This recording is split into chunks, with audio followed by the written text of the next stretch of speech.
Saudara-saudari yang terkasih, jumpa lagi dalam Pelita Hati hari ini, Selasa 16 November 2021, hari biasa dalam Pekan Biasa yang ke-33.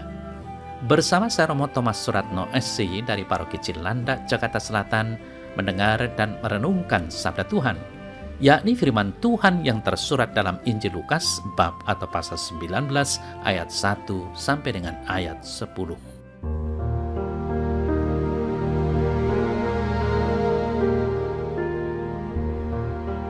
Pada waktu itu Yesus masuk ke kota Yeriko dan berjalan terus melintasi kota itu. Di situ ada seorang bernama Sakeus, kepala pemungut cukai, dan ia seorang yang kaya. Ia berusaha untuk melihat orang apakah Yesus itu, tetapi ia tidak berhasil karena orang banyak, sebab badannya pendek. Maka berlarilah ia mendahului orang banyak, lalu memanjat pohon ara untuk melihat Yesus yang akan lewat di situ. Ketika Yesus sampai ke tempat itu, ia melihat ke atas dan berkata, "Sakeus, segeralah turun, sebab hari ini aku harus menumpang di rumahmu."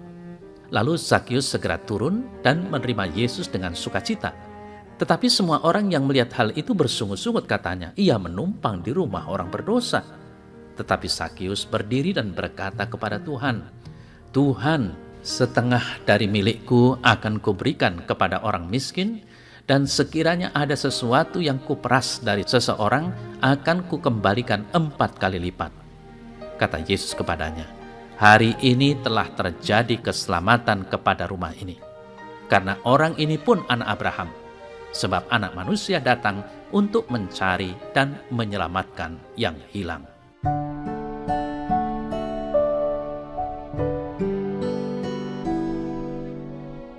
Saudara-saudari yang terkasih, kelemahan-kelemahan fisikal tidak jarang selalu menghambat niat kita untuk berbuat baik. Karena merasa belum kaya, saya belum berani untuk berbuat derma. Karena saya tidak belajar teologi, maka saya tidak berani terlibat dalam kepengurusan gereja. Karena tidak kenal, maka saya tidak wajib membantu mereka dalam kesusahan. Merasa diri sebagai orang yang berdosa, maka saya menjauhkan diri dari Tuhan dan kegiatan-kegiatan pengudusan lainnya. Saudara-saudara yang terkasih, Sakeus hari ini mempunyai keinginan yang luar biasa untuk bertemu dengan Yesus. Kelemahannya tidak menjadikannya mengurungkan niat untuk melihat Yesus. Ia punya akal untuk bisa melihat Yesus, naik ke atas pohon karena badannya pendek. Dan apakah ia menjumpai Yesus? Bukan Sakeus yang menjumpai Yesus, namun Yesuslah yang menjumpai Sakeus yang sedang di atas pohon. Saudara-saudari yang terkasih, dalam percakapan di rumahnya bersama dengan Yesus beserta para muridnya, Sakeus mengungkapkan pertobatannya dengan berjanji, "Saya akan mengembalikan 4 kali lipat kepada orang yang pernah kuperas." Pertemuan Sakeus dengan Yesus membuatnya berubah menjadi orang yang taat pada Allah. Pesan yang ingin disampaikan kepada kita lewat warta Injil hari ini, yang pertama bahwa kita diutus untuk mencari yang hilang atau yang berdosa. Sebab Yesus diutus untuk tugas itu. Sebab orang sakitlah yang memerlukan dokter.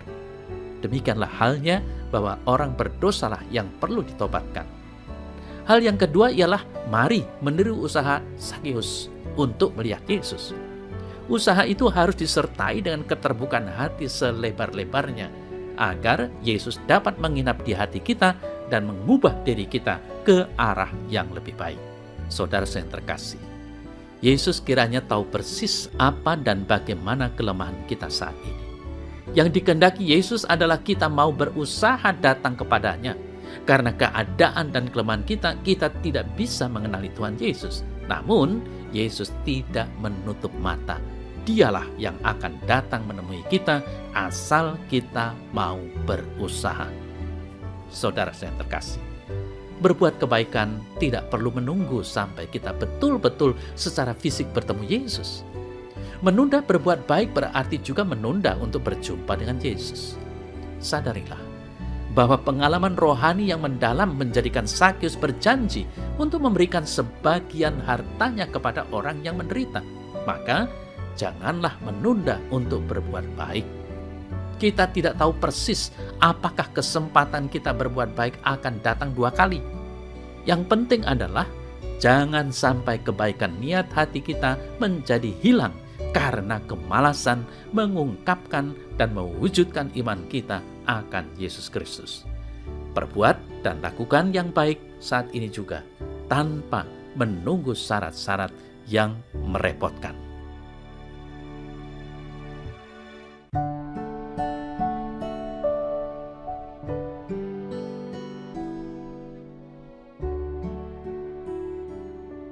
Dalam nama Bapa dan Putra dan Roh Kudus. Amin. Ya Tuhan, hari ini Engkau mengajari aku dengan pengalaman Zakeus untuk berani bersikap seperti Zakeus. Semoga kelemahan dan kedosaanku tidak menjadikan aku semakin takut untuk datang kepadamu. Bantulah aku untuk senantiasa melakukan yang terbaik dalam hidup kami.